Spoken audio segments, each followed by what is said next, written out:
처음 한국에서 주일학교 교사가 된 일을 좀 얘기를 하고 싶은데요. 제가 한국에서 처음 주일학교 교사 제안이 들어왔을 때 우리 첫째 아이가 영유아부에 있어서 같이 예배를 드릴 때였어요. 그 당시에 전 대학교 다닐 때부터 이제 초중고 학생들을 가르쳤던 경험도 있었고, 또 제가 저희 팔남매 장남의 첫째 딸이라 보니까 제 밑으로 사촌 동생이 엄청 많았어요. 그러다 보니까 어렸을 때부터 아이들하고 같이 지내는 시간들이 많다 보니까 영유아부 교사 제안이 들어왔을 때 뭐 아무 두려움 없이 그냥 오케이 했어요. 근데 되돌아보면 제가 좀 뭘 모르고 겁 없이 오케이를 한 거죠. 그렇게 쉽게 결정하면 안 되는 것인데 말이죠. 그해 첫 해엔 찬양 율동을 했고 그 다음 해부터 이제 찬양 율동과 더불어 반을 맡아서 본과도 하게 되었어요. 그러다가 호주로 와서 또 계속해서 주일학교 교사를 하고 있고요. 주일학교 교사를 섬기곤 있었지만 늘 마음 한 구석에는 뭔가 진 같은 고민거리가 있었습니다. 그러니까 한 해 한 해가 지나가면 물론 스킬이 늘어가겠죠. 그런데도 그 반대로 내가 이렇게 아이들에게 말씀을 전해도 되나? 이게 맞나? 내가 잘못 인도하면 아이들은 단추가 잘못 끼워진 그 엉망인 옷을 입게 되는 건 아닌가 하는 그런 고민을 하게 됐죠. 그러다가 결심을 했죠. 신학교를 가자 하고 말이죠. 부끄럽지만 제 신학교가 그 우리가 교회에서 목사님들이 해주시는 성경 강해, 그런 강해와 같이 성경에 대해서 풀어주는 곳인 줄 알았어요. 그래서 딱 입학을 했는데 첫 학기 첫 수업을 들을 때 들은데 제가 알던 게 아니에요. 그런데 그래, 모든 공부는 기본이 중요하니까 기본을 배우고 그 다음에 이제 성경 강해를 하나 보다 했습니다.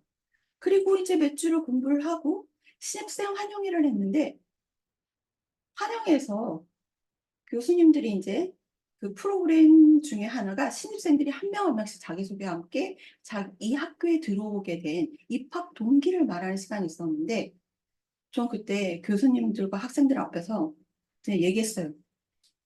저 아무래도 입학을 잘못한 것 같습니다. 전 성경 공부를 하는 곳인지 알았지 이런 공부를 하는 곳인지 몰랐어요.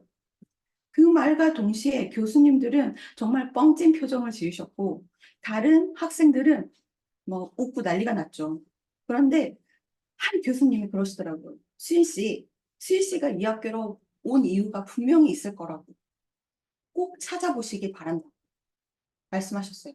그 뒤로 복도에서 그 교수님을 만나면 그 교수님은 저만 보면 항상 이유를 찾으셨습니까? 이유를 찾았어요? 라고 물으셨어요. 그런데 학부 과정이 다 마치게 될 때까지 이게 맞나? 진짜 내 능력이 안 되는데 사역자? 하는 의문은 계속해서 됐었어요. 그러다가 대학원 과정을 가고 지금 현재까지 온 거죠. 근데 그 고민을 아직도 하고 있느냐? 아니요. 지금은, 지금은 주님이 이 길을 인도하시기 위해 이 모든 것들을 계획하셨구나 하는 생각에 그냥 마음 편하게 그냥 옷 가라고 했으니 가겠습니다라고 순종하기로 했습니다. 문제를 보지 말고 항상 나를 봐라라는 주님의 마음을 느꼈기 때문입니다.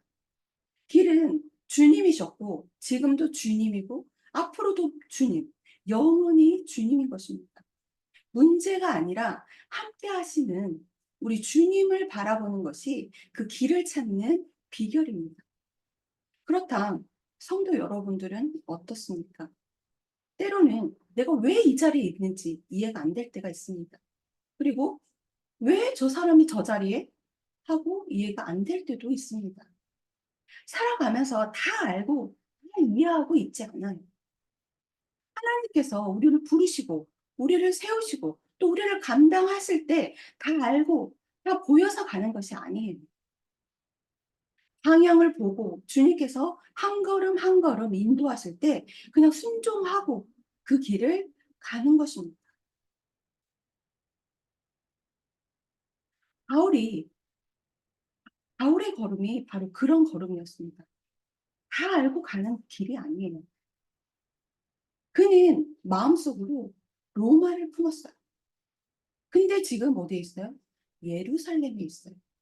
이 상황 전체를 보면 아주 잠잠했던 이 예루살렘에 이 바울이 하나가 나타나서 소동이 일어나서, 그리고 이곳 현지 사령관이 이 글라디오 루시아라는 천부장이 뜻밖의 상황을 만나게 된 거죠. 그는 그곳에 치안을 담당하는 자인데 왜 이 소동이 일어났는지 아무것도 모르는 거예요. 분명히 모르기 때문에 너무너무 답답했어요. 그래서 이 상황이 왜 벌어졌는지, 무엇 때문에 이랬는지, 이렇게 유대인들이 격분하고 난리가 났는지 그 이유를 알기 위해 사내들인 공회를 소집한 것입니다. 바울에게는 설명할 기회를 주고 사내들이 공회에서는 그를 신문할 수 있는 기회를 만든 것입니다. 근데 전체적인 상황을 보면 누가 주도하고 있는 것 같아요? 루시아라는 천부장이 바울을 신문해서 이 사태를 파악해 보라고 사내들이 공회를 소집한 거예요. 겉 보기에는 겉 보기에는 이 상황을 수습하기 위해서 루시아가 주도적으로 이끌어가는 것 같지만, 우리가 오늘 말씀을 읽었다시피 좀 더 깊이 상황을 들여다보면 이 사도 바울이 예루살렘을 이것들을 주체로 이끌어감을 알 수 있습니다. 이 모든 사태의 시작은 뭐예요? 사도 바울이 예루살렘에 오면서 시작된 거죠. 이 바울이 사울일 때 그 교회 그리스도를 믿는다는 사람들을 잡아들이고 또 다메섹까지 쫓아가면서까지 했던 그 열정을 보였던 그런 사울이었 때의 모습을 아는 사람들도 있을 것입니다. 그리고 오해가 생기죠. 사울이 영내 이방인을 데리고 왔다라는 오해가 시작된 것입니다. 그리고 그래서 잡혔는데 이게 순순히 가는 게 아니라 안토니오 요새에 들어간 층계에서 헬라어로 내가 좀 할 말이 있다. 잠깐만 시간을 달라. 라고 시간을 내서 그래, 그래. 한마디 해봐. 라고 했더니 기껏 한다는 말이 나는, 나는 유대인이다.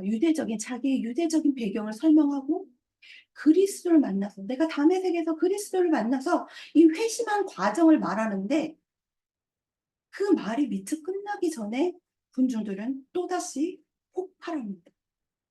하나님이 자기들만 선택했다고 생각하는 이 유대인에게는 하나님의 뜻에 따라 이방인들에게도 구원을 전한다고 말하는 이 바울이 못마땅한 거예요.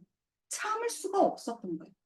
분노해서 옷을 던지고 티끌을 공중에 날리고 소란을 피우니 이 치안을 맡은 루시아는 천부장은 바울을 영내로 데리고 들어갑니다. 바울이 그냥 석방을 시키면 유대인이 아까 같은 사태가 계속 벌어지다 보면 폭동이 일으킬 것 같으니 루시아는 사내들이 공회를 소집한 것입니다. 이 모든 일들이 진행되고 있는 이 과정을 살펴보면서 우리의 인생이 지금쯤 무슨 일을 하고 있는지 각자의 처지에서 해석이 되길 바랍니다.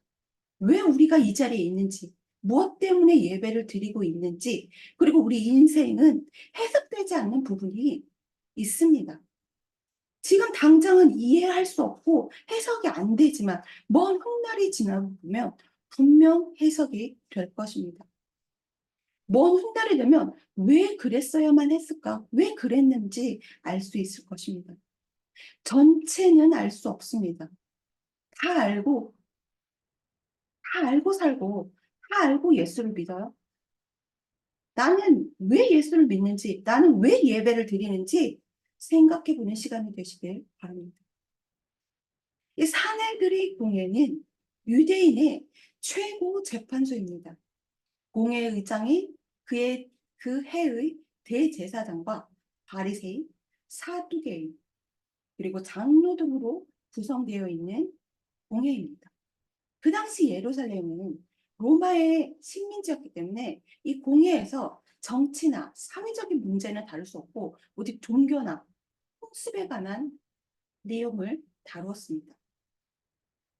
그곳에 그 공회 딱 앞에 서면 누구든지 두려움을 느끼는데 이 바울은 자신의 죄를 들추기 위해 눈을 시퍼렇게 혈안이 되어 있는 그런 사람들 앞에서 오히려 당당합니다.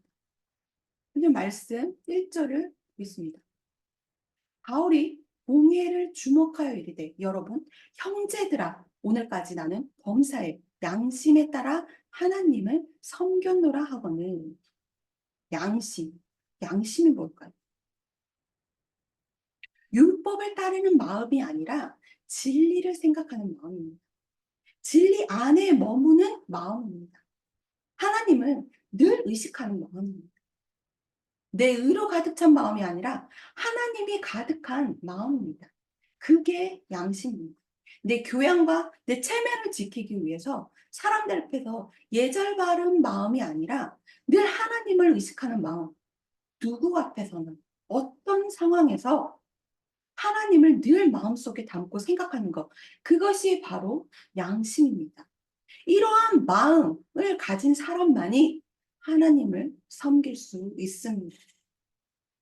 하나님을 생각하지 않는 사람이 어떻게 하나님을 섬길 수 있습니까? 나를 생각하는 사람이 어떻게 하나님을 섬길 수 있겠습니까? 오늘 보이는 이 1절 말씀 뒤에는 숨겨진 말이 있어요. 나는 범사의 양심에 따라 하나님을 섬겼는데 너희는 어떠냐? 라는 거예요.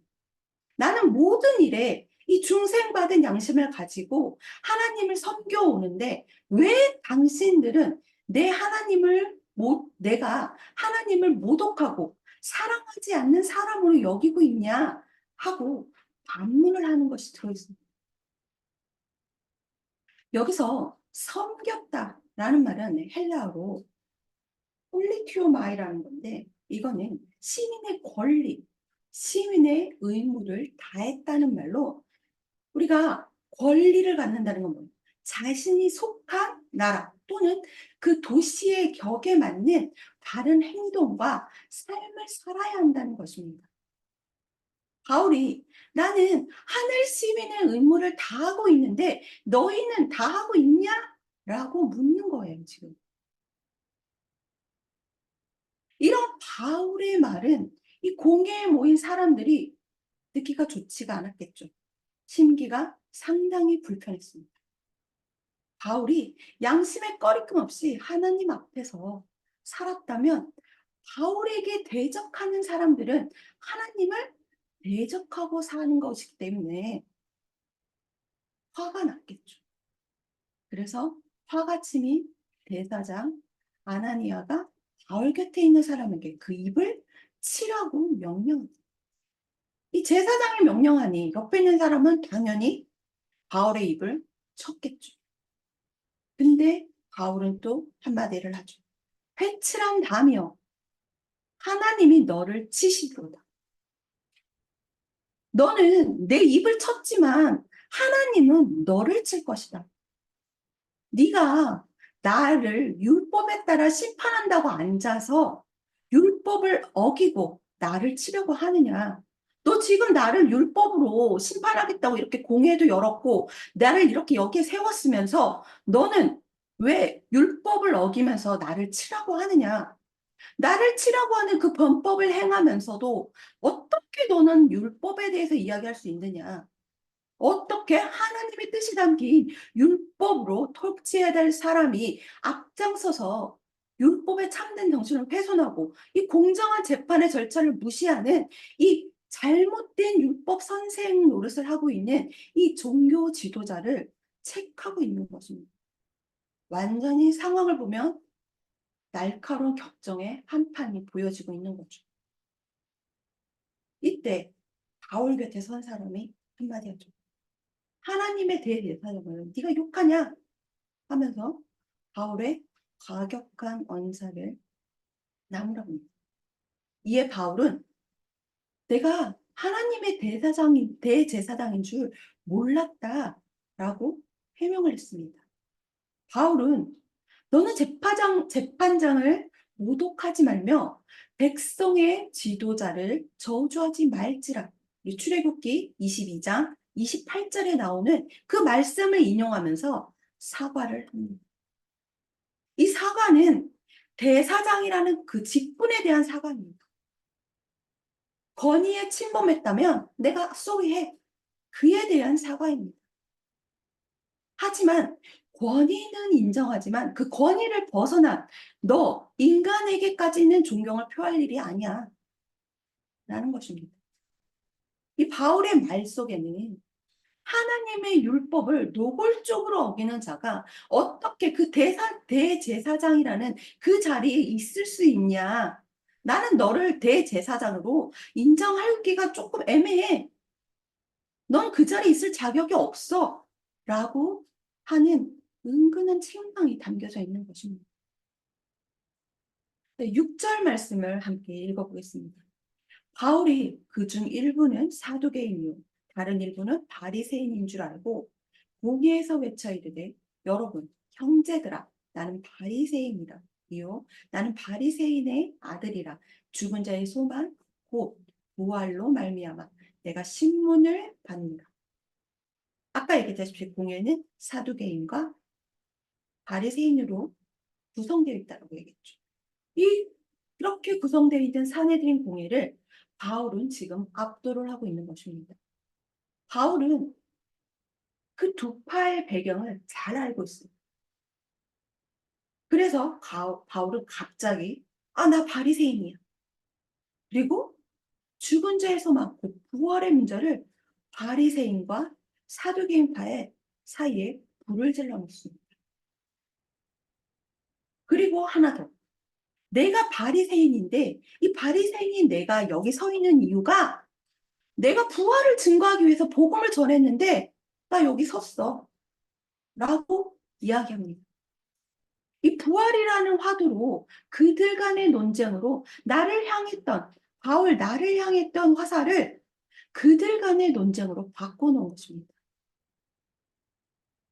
사도개인들은 부활과 내세와 영혼을 부인하고 천사의 존재를 부인하지만 이 바리새인들은 철저하게 영적인 존재나 이 부활에 대해서 믿고 있기 때문에 부활 이 단어만 듣는 반에 그들 간의 논쟁으로 번지게 된 것입니다. 졸지에 두 그룹이 나눠서 서로 손가락질하고 목소리 높여 핏대를 세우면서 싸우기 시작합니다. 이 바울의 문제로 모였는데 정작 화두가 되었던 이 바울은 빠지고 엉뚱하게 두 그룹 사이에 교리 논쟁이 크게 벌어졌고 그 과격해진 논쟁이 이제는 소동으로 몸싸움 이렇게 번지게 됐습니다. 그러고 있는 상황을 보니 천부장은 이 바울을 데리고 나와야 했죠. 천부장은 이 사내들인 공회 앞에서 왜 바울 때문에 이런 일이 일어났는지에 대해서 알려고 했는데 결국은 아무런 단서도 잡을 수 없게 된 거죠.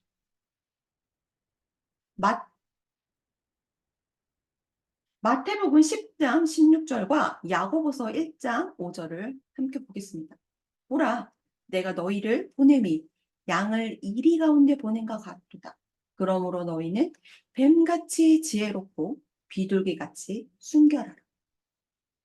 너희가 누구든지 지혜가 부족하거든 모든 사람에게 후히 주시고 꾸짖지 아니하시는 하나님께 구하라. 그리하면 주시리다.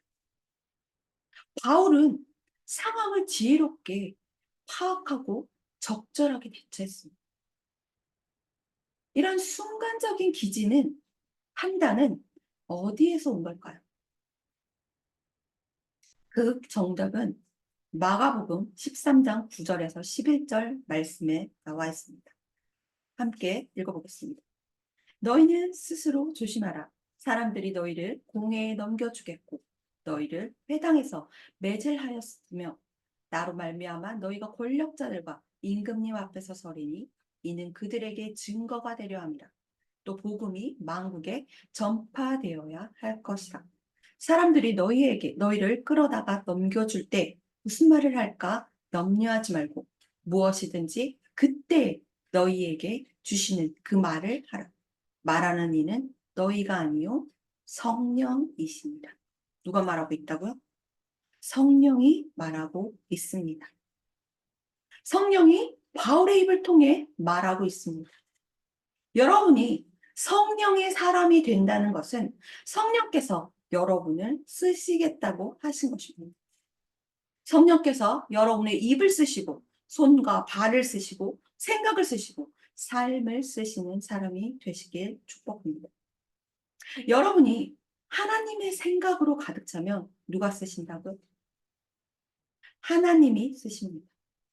하나님께 쓰임받게 해주세요. 기도드릴 필요가 없습니다. 하나님의 생각으로 채우면 됩니다. 성령님의 생각으로 가득 차면 됩니다. 그러면 여러분의 모든 것을 성령께서 쓰시기 시작한다는 것입니다.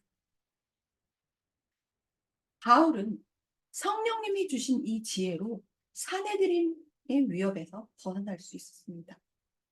지혜의 근원이시군 하나님만이 우리에게 참 지혜를 주십니다. 우리는 어려운 상황에서도 지혜롭게 행동하고 또 하나님의 뜻을 이루기 위해 지혜를 구해야 합니다. 바울은 자신의 상황을 잘 이해하고 그 상황을 통해 하나님의 계획을 이루고자 했습니다. 우리는 그 바울처럼 하나님의 지혜를 구하고 또 우리의 삶 속에서 하나님의 뜻을 이루기 위해 노력해야 합니다. 참으로 시끄러웠던 이 예루살렘 공회의 한 날이 바울에게 지나갔습니다. 바울은 다시 안토니오 요새 영대로 들어오게 되고 그 요새에서 그날 밤을 맞이하게 됐습니다. 오늘의 하이라이트 23장 11절 읽어보겠습니다. 그날 밤에 주께서 바울 곁에 서서 이르시되 담대하라. 내가 예루살렘에서 나의 일을 증언한 것과 같이 로마에서도 증언하여야 하리라 하시니라. 바로 그날 밤에 주께서 바울 곁에 나타나셨습니다. 그리고 바울 곁에 서서 그에게 그 세계의 선교의 새 비전을 주었습니다. 첫 번째, 담대하라는 것이었습니다. 이것은 바울을 격려하고 위로하는 주님의 마음이었습니다. 두 번째, 내가 예루살렘에서 나를 증거한 것 같이 로마에서도 증언해라 하셨습니다. 정말 놀라운 밤, 감격적인 밤이죠.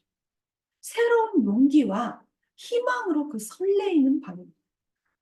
그가 전에 고린도에서 전도를 하고 있을 때 위기를 만났던 그 밤에도 주님께서 환상 중에 나타나서 두려워하지 말라. 잠잠하지 말고 말해라. 내가 너와 함께 있음에 아무도 너를 대적하며 하여 해치게 할 자가 없으리니 이는 성중에 내 백성이 많으니라. 라고 했던 그 환상 체험이 있었습니다.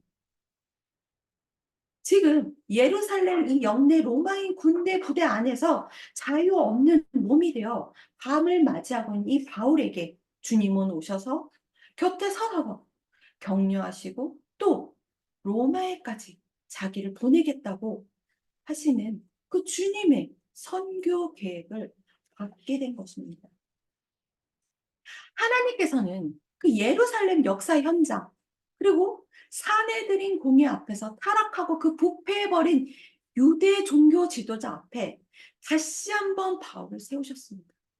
그리고 죽은 자의 소망, 부활의 복음을 증거하라고 하셨습니다.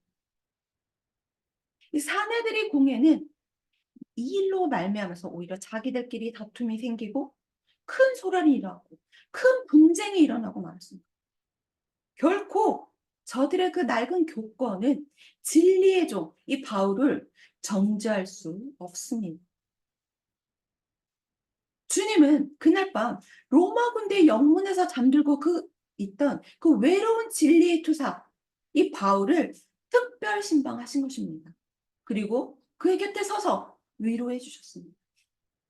바울이 로마에까지 가서 복음을 전할 것이라는 그 주님의 선교 계획을 알려주셨습니다. 바울은 또 한 번 부활하신 주님의 살아계신 실존을 체험했습니다. 바울을 자기 생존의 이유가 뭔지, 무엇인지를 재확인하게 된 것입니다.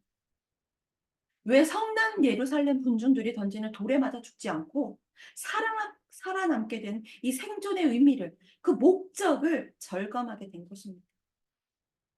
왜 사내들이 공의 앞에서 자기를 살려주었는가 하는 그 자기 존재의 역사적인 의미를 되새기게 된 것입니다.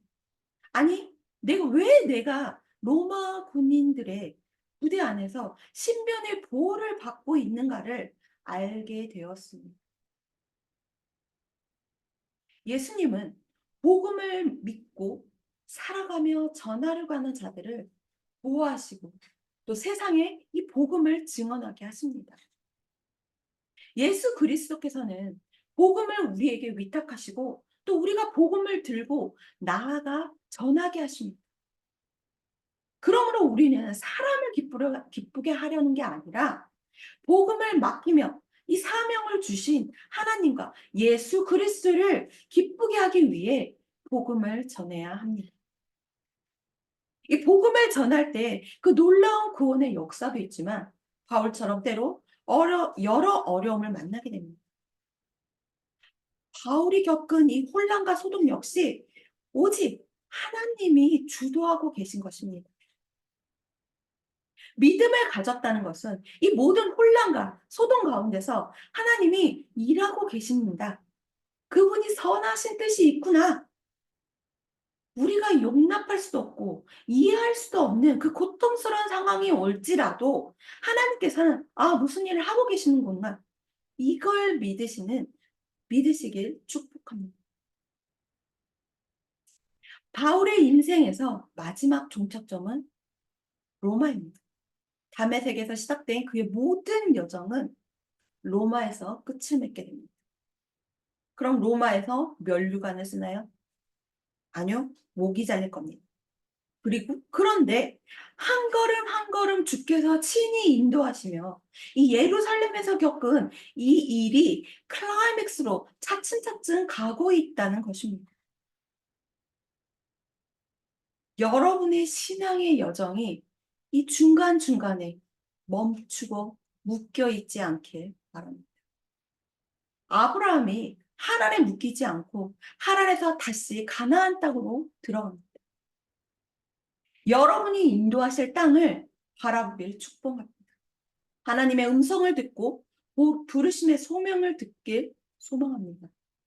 내 마지막 부르심의 마지막이 어디인지 여러분의 로마를 품게 하는 것, 바라보게 하는 것, 그리고 그곳을 향하여 날마다 힘들지만 걸어가는 것, 그런 신앙의 여정이 되길 축복합니다. 기도하겠습니다. 사랑과 은혜가 풍성하신 하나님 아버지, 사도 바울의 담대함과 신앙의 용기를 배우게 하시니 감사드립니다. 바울처럼 주님의 말씀을 담대하게 전하며 어떠한 상황에서도 하나님을 신뢰하는 믿음을 가지게 하옵소서. 바울의 목적지가 로마이듯 우리가 품어야 될 로마가 어디인지 알게 하시고 가는 여정에 멈추지 않고 하나님의 음성을 듣고 나아가길 원합니다. 우리 곁에도 서서서 담대하라. 내가 로마로 가야 하느니라. 그렇게 말씀해 주시길 바라옵니다. 두렵고 떨릴 때마다 주님께서 그런 음성을 듣게 하셔서 가야 할 곳 담대히 걸어가게 하시고 만나야 될 사람 주저하지 않게 만나게 하시고 말해야 할 때 기분이 상할까? 나를 어떻게 생각할까? 이런저런 생각에 주저하지 않게 담대하게 그리스도의 색깔을 드러나게 해 주시옵소서. 우리의 삶 속에 주님의 섭리가 깨닫게 되는 그 모든 어려움 속에서 주님의 계획을 믿고 나아가게 하옵소서. 예수 그리스도의 이름으로 기도드립니다. 아멘.